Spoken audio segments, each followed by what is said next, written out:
오늘 우리에게 주시는 하나님의 말씀은 창세기 25장 27절부터 34절까지의 말씀입니다. 구약성경 34면 내외에 있습니다. 창세기 25장 27절에서 34절까지의 말씀 한 절씩 교독하시고 마지막 34절을 합독하도록 하겠습니다. 그 아이들이 장성함에 에서는 익숙한 사냥꾼이었으므로 들사람이 되고 야곱은 조용한 사람이었으므로 장막에 거주하니 이삭은 에서가 사냥한 고기를 좋아하므로 그를 사랑하고 리브가는 야곱을 사랑하였더라. 야곱이 죽을 쑤었더니 에서가 들에서 돌아와서 심히 피곤하여 이르되 내가 피곤하니 그 붉은 것을 내게 먹게 하라. 그러므로 에서의 별명은 에돔이더라. 야곱이 이르되 형의 장자의 명분을 오늘 내게 팔라. 에서가 이르되 내가 죽게 되었으니 이 장자의 명분이 내게 무엇이 유익하리요. 야곱이 이르되 오늘 내게 맹세하라. 에서가 맹세하고 장자의 명분을 야곱에게 판지라. 야곱이 떡과 팥죽을 에서에게 주매 에서가 먹으며 마시고 일어나 갔으니 에서가 장자의 명분을 가볍게 여김이었더라. 아멘. 오늘은 창세기 25장 27절부터 34절 말씀 통해서 불화의 시작 편애와 팥죽이라는 제목으로 하나님의 말씀을 나누겠습니다. 제가 이 본문을 택하게 된 것은 이제 추석 연휴다 보니까 우리 가족들이 많이 만나잖아요. 그러다 보면 이제 우리 기사로 보듯이 참 사건 사고가 많이 일어나고 특별히 이제 이혼이 많이 일어나는 그 이후에 이 연휴 기간이라고 하더라고요. 그래서 그 이유가 뭘까? 여러 이유가 있지만 그 가정에 모이는 그 즐거운 어떤 민족의 대명절이 어떤 화목의 시간이 아니라 불화의 시간이 되었다고 생각이 들어서 이 본문을 택했는데 주일에 담임 목사님께서도 이와 같은 맥락의 말씀을 하셨더라고요. 근데 저는 이제 담임 목사님께서는 어떤 결과적이고 또 그것을 해결할 방안, 대안에 대해서 얘기했다면 저는 좀 원인에 초점을 맞춰서 좀 말씀을 나누고자 합니다. 불화의 시작 편애와 팥죽이라는 제목인데 여러분 우리는 야곱의 가정 이야기를 익히 알고 있습니다. 오늘 본문 앞에서는 특별히 이삭이 하나님의 그런 응답으로 기도를 막 20년 동안 해요. 40살에 결혼하고 20년 동안 기도해서 이 두 아들을 낳은 겁니다. 그런데 그 하나님의 응답인 20년 후에 두 아들을 받게 된 그 이후에 갈등을 겪게 되는데 알다시피 아내 리브가가 태동에 아주 극심한 고통을 겪습니다. 그런데 하나님께 여쭤보니까 왜 이런 일이 일어납니까? 하나님께서 말씀하시기를 태중에 두 아들이 두 민족으로 나누어 싸울 것이고 큰 자가 어린 자를 섬길 것이다 라고 말씀하시는 거예요. 여러분 사실 우리 신앙의 아이러니가 참 여기에 있는 것 아닙니까? 이삭이 하나님의 신실하심과 약속의 근거에서 무려 20년입니다. 20년 동안 기도함으로 그런 응답받은 그런 응답이 이 자녀들인데 하나님 앞에서 하나님께서 이들에게 또 다른 문제를 계속 주시는 거예요. 우리가 어떤 그런 시급한 문제 또 오래된 갈등으로 기도를 하는데 하나님께서는 그 응답 후에 갈등을 주시니까 우리 신앙의 아이러니 하나님 어찌 우리에게 이런 일이 일어납니까? 라는 어떤 의문과 회의가 든다는 것이죠. 근데 하나님은 이렇게 당신의 백성들에게 응답 후에 또 다른 문제를 이렇게 허락하시는데 여러 이유가 있겠지만 가장 큰 이유는 연약하고 악한 당신의 백성들을 강하고 온전한 백성들로 만들어 가시는 그 과정, 어떤 하나님의 교육이시기 때문에 이런 응답 후에 갈등들을 주신다고 생각합니다. 그래서 우리가 하나님께 간구해서 응답되었을 때 꼭 해야 하는 기도가 한 가지가 있습니다. 여러분 하나님께 기도하고 병이 낳기도 하고 또 물질의 어려움으로 고통하다가 하나님께서 물질을 주시는 그런 일들을 많이 경험하셨을 거예요. 근데 우리가 그 후에 꼭 해야 하는 기도가 있다면 바로 이것인데 그게 무엇인가? 하나님께서 우리에게 이 어떤 오랜 고통과 그런 고민으로 기도했을 때 응답 주셨을 때 하나님 이후에 또 여러 문제들이 생길 걸 저는 압니다. 그런 문제들이 생겼을 때 저는 하나님의 백성답게 만들어가는 과정으로서 우리 응답 뒤에 오는 그런 문제들을 잘 이겨낼 수 있도록 힘을 주십시오. 또 그 어떤 응답 후에 문제가 왔을 때 하나님께 대적하고 하나님께 의문과 회의가 아니라 하나님을 신뢰하고 더 붙들 수 있는 그런 기도할 수 있는 힘과 능력을 주십시오라는 기도일 겁니다. 여하튼 간에 이삭은 이 기도가 응답받은 후의 문제로 여러 어려움을 겪습니다. 그런 후에 우리가 이제 지금 오늘 나누려고 하는 이 야곱의 이야기가 시작되는데요. 여러분, 오늘 본문 27절은 그 아이들이 장성하매라는 이 단 한 개의 어구로 굉장히 오랜 세월을 건너뜁니다. 그리고 에서와 야곱이 쌍둥이였는데 태어날 때 모습이 달랐던 것처럼 그 장성한 모습도 많이 달랐다고 오늘 본문에서 얘기하고 있는 거예요. 우리 이런 맥락에서 본문 27절 함께 읽어볼까요? 시작. 그 아이들이 장성하매 에서는 익숙한 사냥꾼이었으므로 들사람이 되고 야곱은 조용한 사람이었으므로 장막에 거주하니. 아멘. 익히 잘 아는 얘기일 겁니다. 에서는 사냥을 잘하니까 들에 나가서 이제 들사람이 됐고, 야곱은 특별한 장기가 없는 집사람이 되었다고 말씀하는데요. 여러분, 근데 사실 이러한 대조는 적절한 대조가 아니에요. 왜냐? 에서가 들사람이 된 것은 익숙한 사냥꾼이라는 그 장점을 가지고 말한 반면에 야곱이 집사람이 된 것은 그의 성품을 가지고, 그러니까 내적인 성품을 가지고 말하고 있기 때문에 동일한 조건의 대조가 아니기 때문에 이게 올바른 대조가 아닙니다. 그렇지 않습니까? 누군가를 비교할 때 야, 너는 이걸 참 잘하는구나. 근데 얘는 야, 넌 이거 잘 못해서 넌 별로야. 이게 말이 되지 않는 거죠. 두 사람의 장점을 가지고 뭐 이 사람이 잘하든 저 사람이 잘하든 비교 대조를 해야 되는데 그게 아닌 거예요. 한 사람은 장점을 가지고 뒷사람이 되었다 얘기하고 한 사람은 단점을 가지고 집사람이 되었다고 얘기한다는 겁니다. 그런데 여러분, 이미 앞에서도 야곱과 에서에 대한 이런 식의 대조를 해왔어요. 오늘 본문 앞에 25절 26절을 보시면 에서는 붉고 전신이 털옷 같다고 그 생김새로 그 에서를 설명하고 이름을 짓습니다. 그리고 야곱은 손으로 에서의 발꿈치를 잡았다는 그 행동으로 설명하고 그 이름을 야곱이라 짓는 거예요. 그래서 오늘 본문까지 이 대조를 정리해보면 에서는 붉고 전신이 털옷 같아서 그 이름을 에서라고 했고, 장성해서 익숙한 사냥꾼이 되어 들사람이 되었다고 얘기했다면, 야곱은 손으로 형의 발꿈치를 잡고 태어나서 그 이름을 야곱이라고 했다는 것이고, 또 장성했는데 조용한 사람이어서 집에 살았다라고 비교한다는 겁니다. 이해가 안 되는 대조예요. 왜냐? 에서는 붉고 전신이 털옷 같다는 생김새를 가지고 소개했으면 야곱도 마찬가지죠. 매끈매끈하다는 생김새를 가지고 소개하고 그 이름을 지었어야 정당했다는 말입니다. 그런데 여러분, 성경이 에서와 야곱을 이렇게 다른 관점으로 비교 대조하는 이유가 있습니다. 이것만 보면 에서를 높이고 야곱을 굉장히 낮추는 거예요. 그런데 이 이유가 뭔가? 하나님의 주권과 은혜로운 선택이 무엇인가를, 어떠한가를 말씀하려는 것입니다. 무슨 말이죠? 성경에서 얼굴이 붉다는 것은 영웅 같다는 의미가 있습니다. 그래서 사무엘상 16장에서 사무엘이 다윗을 만날 때 그 얼굴이 붉다라고 얘기하는데, 얼굴이 붉다는 것은 혈기왕성하다는 뜻이거든요. 그러니까 영웅 같다는 아주 칭찬의 말이에요. 그리고 익숙한 사냥꾼이 되었다는 것도 스스로 살아갈 성인이 되었다는 아주 긍정적인 표현입니다. 더군다나 에서는 아버지 이삭이 좋아하는 것을 잘했으니까 아주 긍정적인 표현으로서 진짜 에서는 장자답다, 큰아들답다, 그 장자의 분량을 받을 만하다고 얘기하고 있는 겁니다.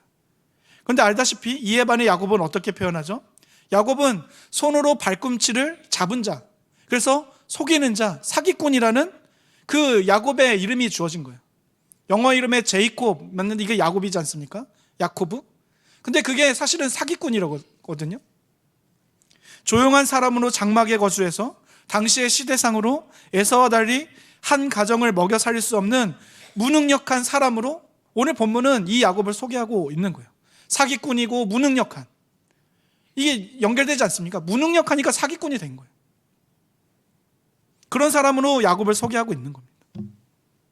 그런데 지금까지 아주 긍정적으로 소개된 에서는 어떻게 되죠? 하나님의 선택에서 탈락되고, 지금까지 아주 부정적으로만 소개된 야곱은 하나님의 선택함을 받는 이런 반전이 일어나게 되는데, 그 이유가 무엇이라고요? 이 야곱과 에서의 이 정당하지 않은 비교를 통해서, 대조를 통해서 하나님의 주권과 선택을 강조하라는 겁니다. 사람이 보기에 에서와 또 사람이 보기에 야곱은, 이 야곱은 저게 장자도 아니지, 저 사길만 칠 뿐이지, 에서는 장자가 될 만하지 라는 자꾸 이런 어떤 대단하다는 것을 주입시킨 뒤에, 그러나 하나님이 선택하는 자는 누군가? 야곱이라는 것을 통해서 하나님의 주권, 선택은 하나님의 은혜라는 것을 강조하라는 겁니다. 여러분, 그러면 우리도 마찬가지죠. 하나님의 선택이, 하나님의 구원이 은혜로 되었다는 것을 알았다면 우리는 어떤 삶을 살아가게 될까요? 이것을 묻는 거거든요.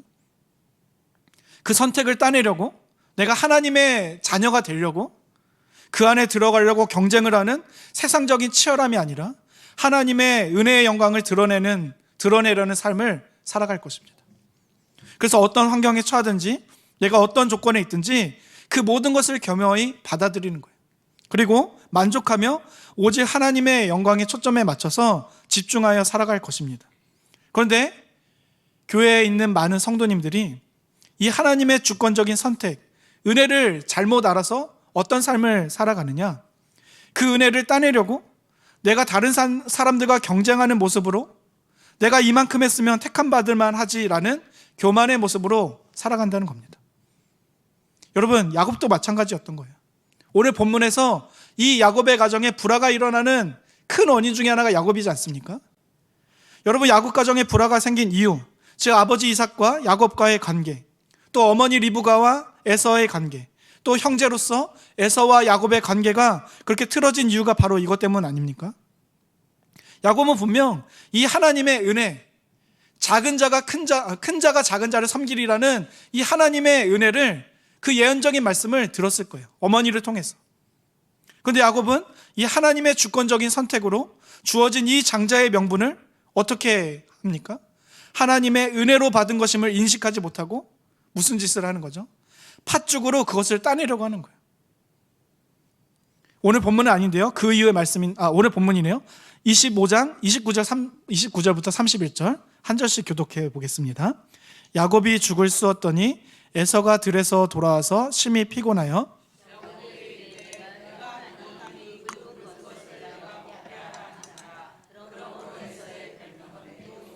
같이 읽겠습니다. 야곱이 이르되 형의 장자의 명분을 오늘 내게 팔라. 아멘. 여러분, 많은 가정의 문제가 하나님께서 주신 그 은혜, 하나님께서 우리에게 계획하신 그 계획이 있는데 그것을 자신의 노력과 자신의 열정, 자신의 방법으로 따내려고 하니까 그 불화가 생깁니다. 그런데 여러분, 오늘 본문에서 재미있는 것은 방금 읽은 말씀에서 장자의 명분은 히브리 원어로 베코라입니다. 그리고 하나님의 축복은 베라카예요. 이제 이 히브리어는 특별히 자음으로 이렇게 배열되어 있는데 비읍, 키읔, 리을, 베코라, 그리고 축복은 비읍, 리을, 키읔. 그래서 이 비슷하지 않습니까? 언어 유희를 쓰고 있는 거예요. 즉 야곱에게 장자의 명분은 하나님의 은혜로서 이미 주어진 것인데, 야곱은 이 하나님의 은혜로 주어진 장자의 명분을 무엇으로 따내려 합니까? 팥죽으로 따내려 합니다. 즉 원어식으로 표현하면 하나님의 축복 베라카로 주어진 장자의 명분 베코라를 팥죽으로 따내려 했다는 거예요. 여러분, 팥죽의 기본적인 뜻은 이게 히브리어로 요리하다인데, 근데 펄펄 끓다라는 의미로 확장돼서 이게 인간의 열정과 노력을 의미하게 됩니다.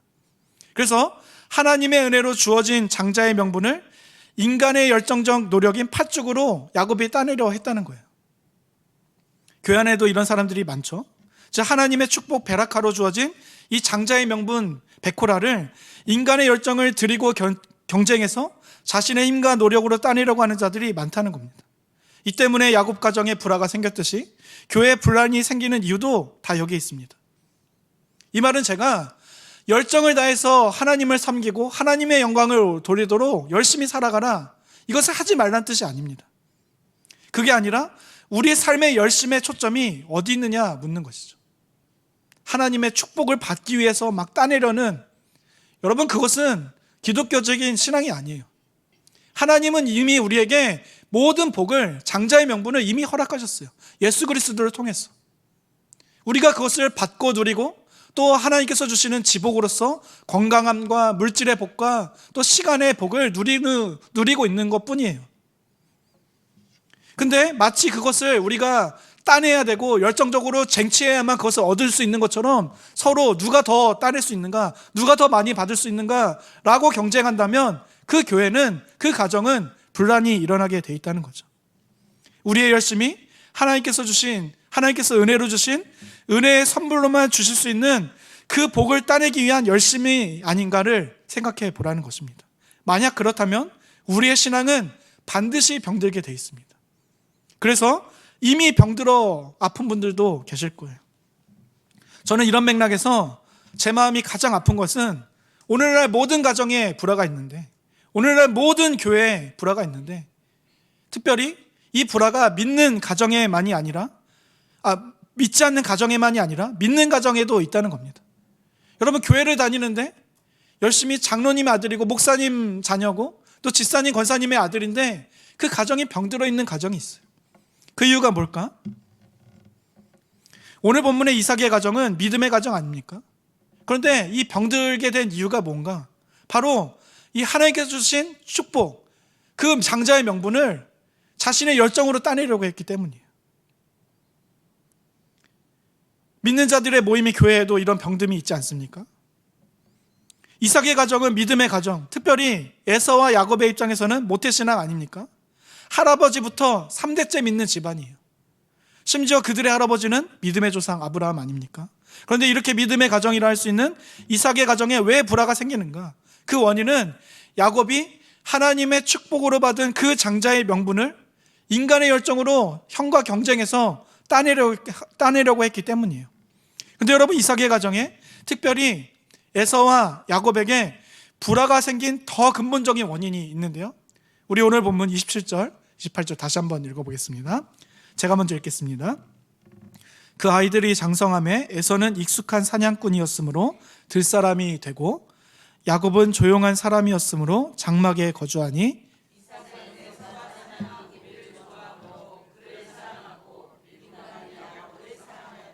아멘. 여러분, 앞서 말씀드렸듯이 에서는 긍정적으로 그의 장점에 비춰서 소개되고 야곱은 부정적으로 그의 단점에 비춰서 소개한다고 하지 않았습니까? 그래서 타인인 우리가 객관적으로 봐도 하나님의 약속을 이을 자, 그 이삭의 집안을 일으킬 적합한 자로 에서가 적합해 보여요. 그런데 아버지인 이삭의 마음은 어땠을까요? 우리가 객관적으로 봐도 에서가 혈기왕성하게 얼굴이 붉고 또 사냥도 잘하니까 우리가 봐도 그래, 남자답다, 장자답다 라고 여기는데 두말하면 잔소리죠. 아버지 이삭은 더군다나 우리가 생각하는 것처럼 그를 더욱더 좋아하지 않았겠습니까? 이삭이 에서를 더 좋았다고 그래서 말씀하는 겁니다. 그런데 문제가 뭐냐? 이삭이 에서를 좋아한 이 사랑이 온전한 사랑이 아니었다는 거예요. 즉 편애를 했다는 겁니다. 이게 이 가정의 불화의 시작의 근본적인 원인입니다. 그런데 문제는 이삭이 에서를 편애한 그 이유가 자신의 기호에 따라서 했다는 거예요. 즉 큰 자가 어린 자를 섬기리라는 하나님의 약속에 반대되는 편애였다는 것이죠. 만약에 자신의 기호가 그런 사냥하는 게 좋고 어떤 얼굴이 붉고 혈기왕성한 에서가 좋았다고 하더라도 하나님의 말씀에 큰 자가 작은 자를 섬기려는 이 예언의 말씀을 알고 있었으면 그렇게 해서는 안 됐다는 것이죠. 물론 리브가가 이삭에게 이 약속을 알려주지 않았을 수도 있습니다. 그런데 그래도 문제가 되는 것은 아내 리브가가 이삭에게 하나님의 약속을 말하지 않았다면 뭐가 문제가 되는가? 아내 리브가가 그 남편 이삭을 믿지 못했다는 거예요. 그러니까 그 남편의 권위가 문제가 된다는 거죠. 하나님의 약속을 들려줘도 우리 남편 이삭은 하나님의 말씀에 순종할 사람이 아니다 라는 그런 어떤 남편의 권위, 그의 믿음을 믿음이 좋지 않았다고 생각할 만한 것이기 때문에 그래도 문제가 된다는 거예요. 물론 리브가가 이삭에게 이 하나님의 약속을 말했는데도 이삭이 에서를 편애하는 이런 일들이 벌어졌다면 이게 더 큰 문제이겠죠. 여하튼 중요한 것은 이삭이 그 에서를 편애했다는 것입니다. 올바르지 않은 사랑으로 이 가정에 불화가 시작되었다는 거예요. 믿음의 가정이라고 하는데 이삭은 자녀들을 서로 비교대조하면서 그들의 잘남과 못남을 가지고 어느 한쪽으로 치우친 사랑을 주고 있었다는 겁니다. 여러분, 믿음의 가정인 이삭 가정에 불화가 생긴 이유가 바로 한쪽으로 치우쳐진 잘못된 사랑인 편애 때문입니다. 그래서 이삭이 에서를 편애하는 본문 28절 이후에 바로 어떤 내용이 이어집니까? 야곱이 하나님의 축복으로, 하나님의 예언으로 받은 이 장자의 명분을 자신의 열정과 노력인 팥죽으로 따내려 하는 장면으로 그래서 이어지는 거예요. 우리 오늘 본문 25장 28절부터 31절 다시 한번 교독해서 보겠습니다. 이삭은 에서가 사냥한 고기를 좋아하므로 그를 사랑하고 리브가는 야곱을 사랑하였더라.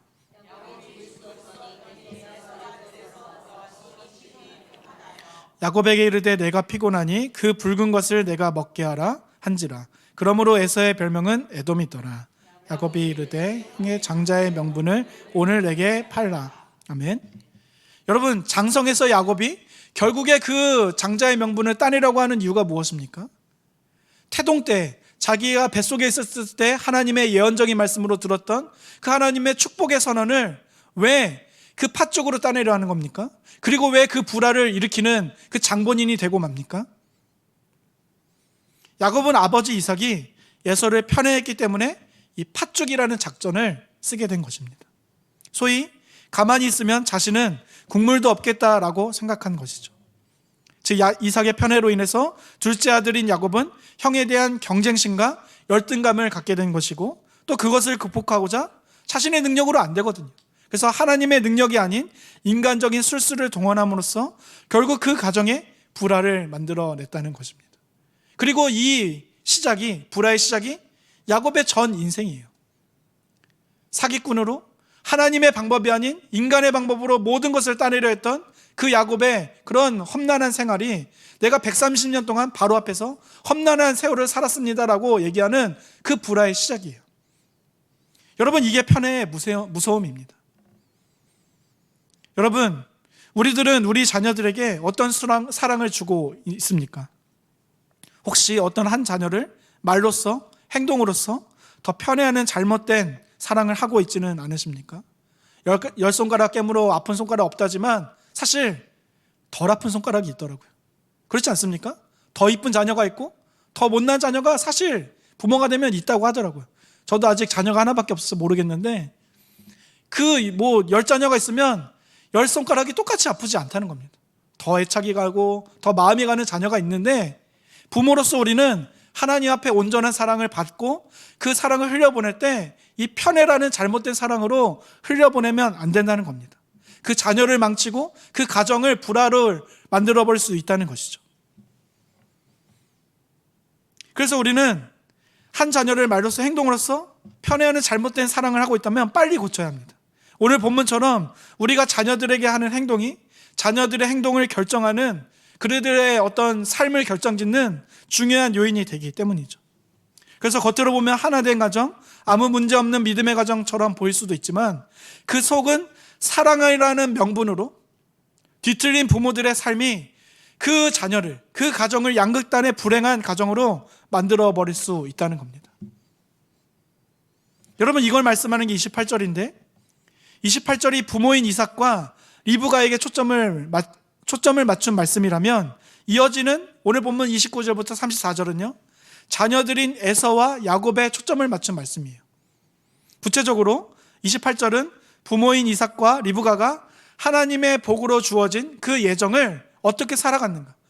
이삭은 에서를 편애하고 리브가는 야곱을 편애하는 이런 잘못된 사랑으로 예정을 살아갔다면 29절부터 34절은 그 자녀들인 에서와 야곱이 이 하나님의 축복, 하나님의 이 복된 선언을 어떻게 살아갔는가를 말씀하고 있다는 겁니다. 우리 이런 맥락에서 오늘 보면 29절, 30절 다시 한번 읽어보겠습니다. 제가 29절 먼저 읽겠습니다. 야곱이 죽을 쑤었더니 에서가 들에서 돌아와서 심히 피곤하여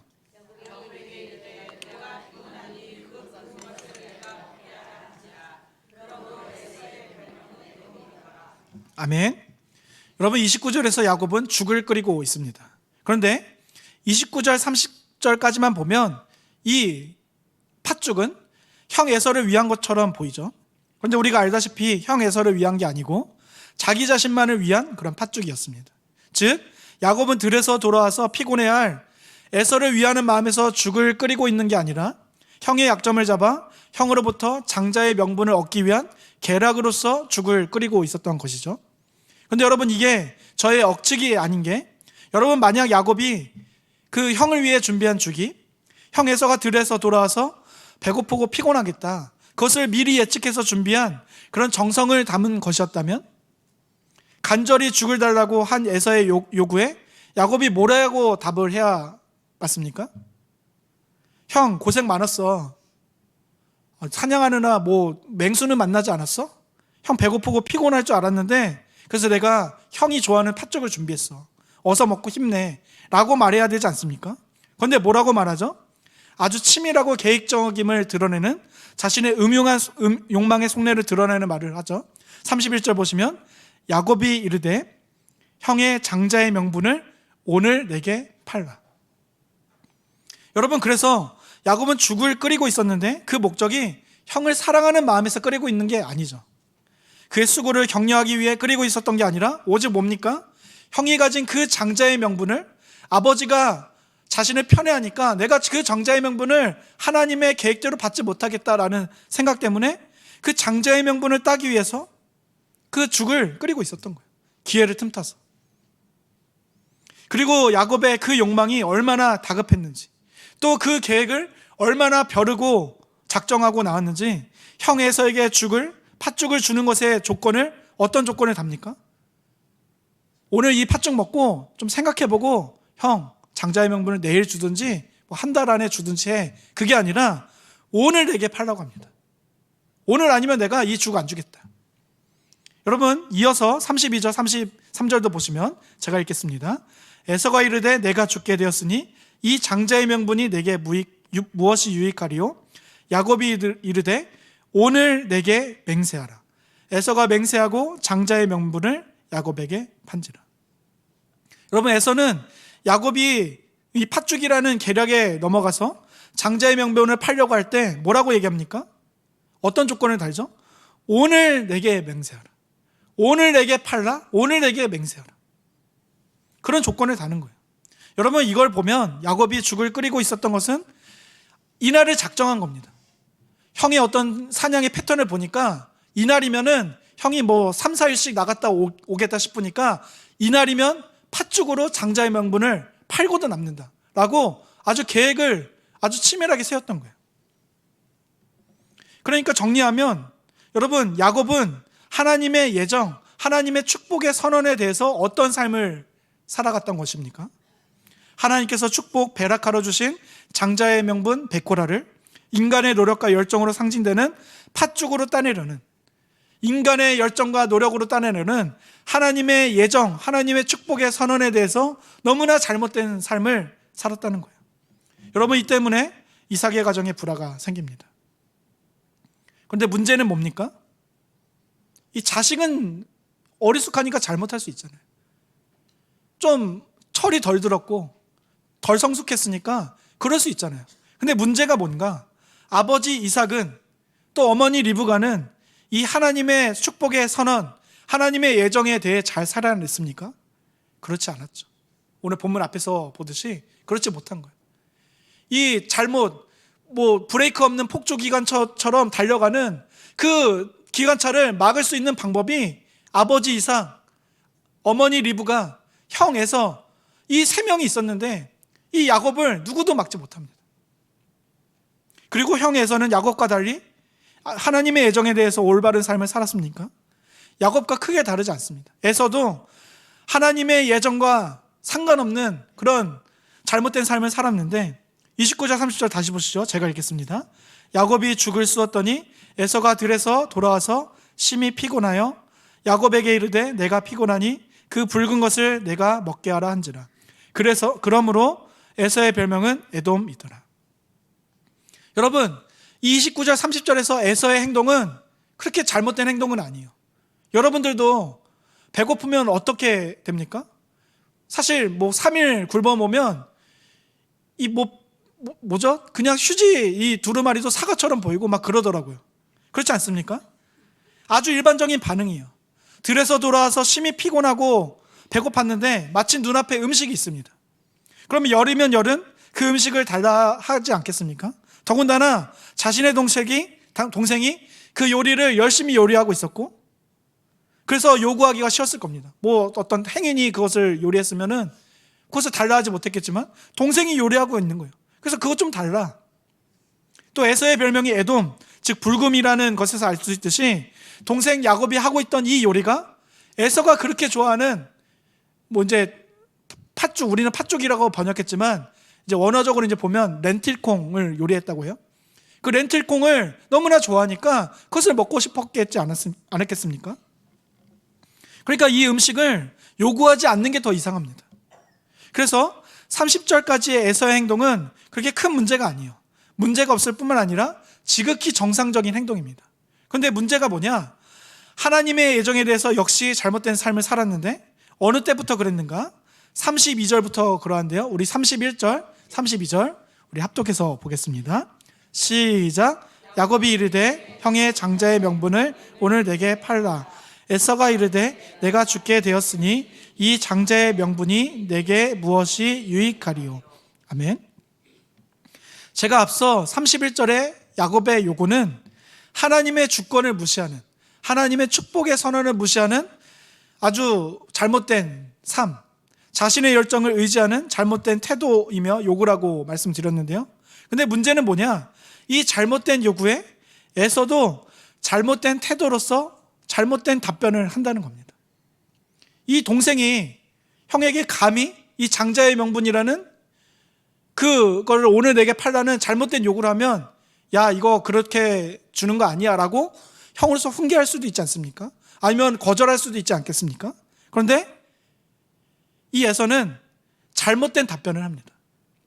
장자권을 경솔히 여기는 태도로서 내가 그것을 너에게 주겠다 라고 잘못된 답변을 하는 거예요. 앞서 야곱은 장자권에 대해서 자신의 노력과 열정이라는 잘못된 태도를 보였다면 에서는 이 장자권에 대해서 경솔이라는 잘못된 태도를 보였다는 것입니다. 우리 마지막으로 33절 34절 교독해서 보겠습니다. 야곱이 이르되 오늘 내게 맹세하라. 에서가 맹세하고 장자의 명분을 야곱에게 판지라.